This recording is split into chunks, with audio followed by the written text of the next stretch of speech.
जनता live 24।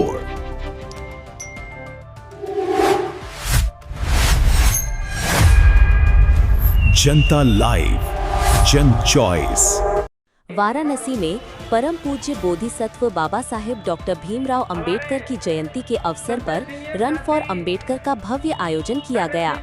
ये कार्यक्रम अखिल भारतीय अनुसूचित जाति जनजाति कर्मचारी कल्याण एसोसिएशन ए बाजका वाराणसी इकाई, बहुजन बोली समाज संघर्ष समिति BBS 3, all India doctor Ambedkar rotates association AI दासा, रमाबाई अंबेडकर महिला एसोसिएशन रामा सहित विभिन्न सामाजिक संगठनों के संयुक्त नेतृत्व में आयोजित हुआ।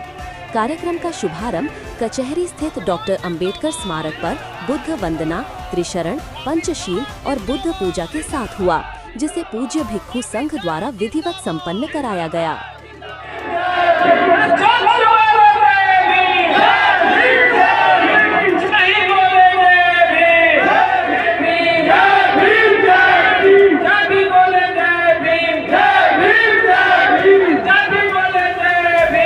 अपना परिचय बताइएगा। मेरा नाम बुद्ध मित्र मुसाफिर और मैं जो है कि अखिल भारतीय अनुसूचित जाति जनजाति कर्मचारी कल्याण एसोसिएशन का राष्ट्रीय अध्यक्ष, बहुजन बोधि समाज संघर्ष समिति का मैं संस्थापक, रमाबाई महिला एसोसिएशन का संस्थापक, all India doctor Ambedkar student association का संस्थापक। आज किस तरीके का यहाँ पे कार्यक्रम किया? जैसा कि पूरे देश दुनिया को पता है कि 14 अप्रैल अंबेडकर माह के रूप में मनाया जाता है और उसी की कड़ी में आज 11 अप्रैल को रन फॉर अंबेडकर का आयोजन इस अंबेडकर स्मारक कचहरी से आयोजित है।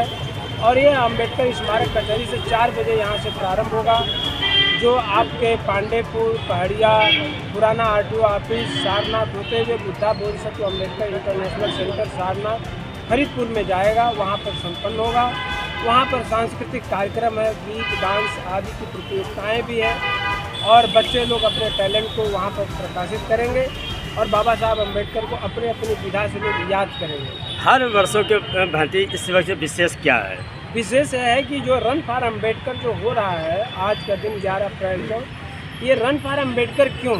और आपने बहुत अच्छा सवाल किया कि अगर इसमें विशेष क्या है, तो बाबा साहब अम्बेडकर को जब आप पूरी दुनिया के लोग जानते हैं कि बाबा साहब अम्बेडकर ने अपनी पूरे जीवन संघर्ष को दौड़ा है, चला है और चल कर उन्होंने इस देश में न्याय को स्थापित किया।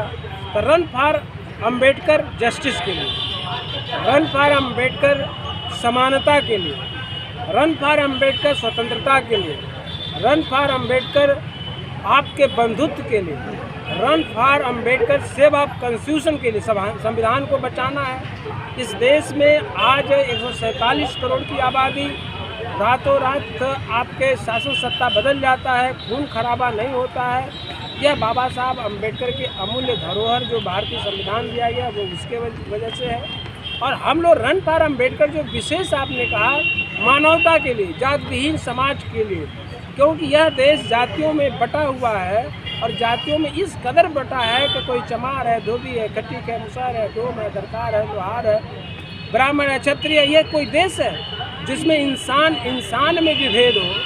वो देश हो ही नहीं सकता। देश कई टुकड़ों में, कई धर्मों में बटा हुआ है। उसको सारे लोगों को एक झंडे के नीचे लाने के लिए रन फॉर अंबेडकर आया है।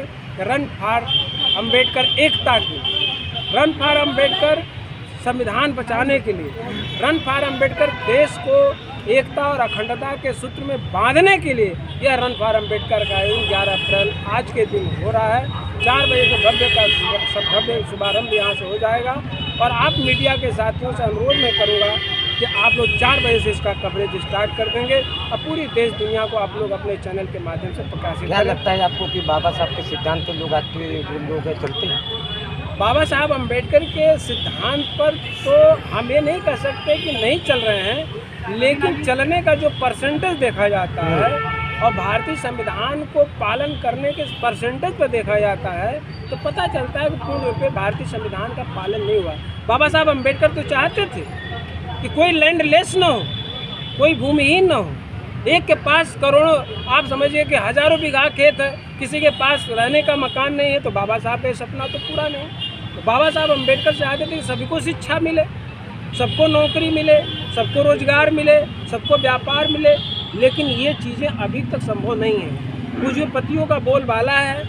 आप लोग जानते हैं देश की अर्थव्यवस्था मात्र 10% के लोगों के हाथ में सीमित हुई। बाबा साहब की चाहत नहीं थी। बाबा साहब अम्बेडकर की चाहत थी कि इकोनॉमिक का और अर्थ का वितरण जो है समान रूप से हो।